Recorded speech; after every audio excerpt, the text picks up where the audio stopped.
Yesterday we ran the battery charging test, but today we have something that's perhaps even more important. This is the battery drain test. We're going to fully charge these 5 phones, pitch them head to head, and see which one lasts the longest. So as with yesterday, we've got the iPhone 7, iPhone 8, 8 Plus, OnePlus 5, and the Galaxy S8 Plus. These phones are fully charged and set to a roughly equal level of brightness, as close as I could get it, and all of them have their flashlights, Wi-Fi, and Bluetooth on. So we're going to kick things off with a pretty heavy start. We've got Temple Run 2, we're going to let that play and see what it does to the batteries. Now the way this test works is every 10 to 30 minutes I'll take a reading of the battery levels of these devices and then I'll update the scores below. Notice also, to keep the test fair, the Galaxy S8 Plus is not running in its full resolution. It's running in a 1080 by 2220, which is called Full HD+. Right, so first set of results are in, and rather concerningly after only 20 minutes, the iPhone 8 is on 88%. Now notice how the iPhone 8 has the smallest battery among all the phones, so that could be the explanatory factor here. Taking another reading 10 minutes on though, the iPhone 8 and iPhone 7 seem to be on complete parity. So what seems to be happening here is that slightly smaller battery in the iPhone 8 is compensated by the more efficient A11 chip versus the iPhone 7's A10. Notice how a bit of a divide seems to be occurring here. We've got both Android handsets leading the pack, the iPhone 8 Plus somewhere in the middle, and then the two smaller iPhones really flagging behind. Now we're going to change tack a little bit. We're going to pull up some full screen video on all of these phones and test how much that drains the battery life. So this is going to be a pretty good test as to how efficient the displays are, as well as how well the batteries can cope with this. Leaving that for about 12 minutes, it doesn't seem to have too much of an effect on the S8 Plus or the OnePlus 5, but all of the iPhones seem to have had a pretty significant hit. Also, take a look at the iPhone 8, that has really pulled ahead of the iPhone 7 since our gaming test, and that does suggest that this new A11 chip, when it's in the background and not really working too hard, is a lot more efficient than last year's A10. So now we've pulled up Holo, which is an augmented reality application, to see how well these phones cope with just being used by apps. And I have to say, this is one of the most demanding ones, and you can see it takes a lot out of all of the smartphones. But at 76% after just about an hour and a half of this intense testing, the OnePlus 5 is really starting to show its lead.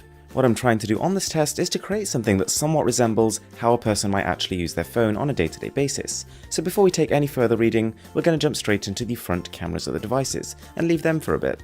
After our next reading, it is good to see the iPhone 8 has really pulled well ahead of the iPhone 7.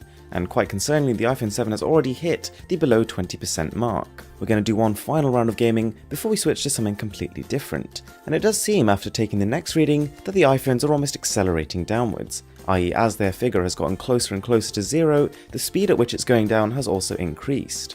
Next up, we're going to flick over to downloading. So on all of these smartphones, we're going to download some really large files and applications and see how much the background usage of the CPU and display actually are. And after about 10 minutes of this, none of these phones have lost more than 4%, so to be honest, we should probably move on.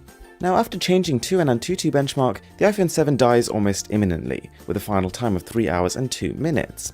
Now notice also how the two remaining iPhones try to dim their displays. It is a mechanism created to prevent them overheating, so every now and again I had to manually turn them up again. I have to say here, I'm pretty impressed with the Galaxy S8 Plus and the OnePlus 5.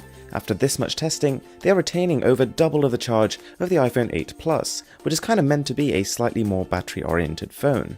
The OnePlus 5's quite significant lead over the S8 Plus now is quite surprising. Even though the phone does have slightly fewer pixels to push than the S8 Plus, it does also have a smaller battery. But to be honest, even in past battery drain tests I've done, this is a result to be expected. The OnePlus 5 consistently retains its battery life very well.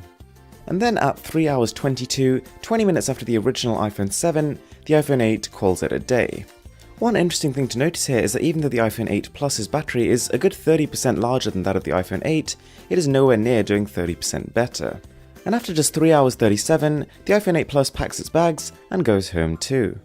Now very quickly before we get to the final results, we are working extremely hard to get to 1 million subscribers on this channel. We're uploading a tech video every single day, so if you could support me by subscribing, that would mean so much. So right at the bottom we have the iPhone 7 with a time of 3 hours and 2 minutes.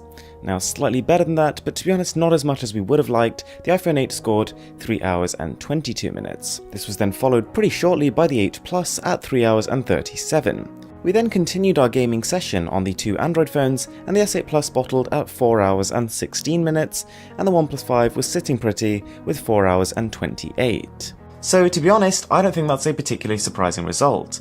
Apple, with the iPhones, has been famously poor for battery life, and with the iPhone 8s they seem to have somewhat got the hint and tried to improve the efficiency, but nonetheless they are significantly trailing behind the competitors.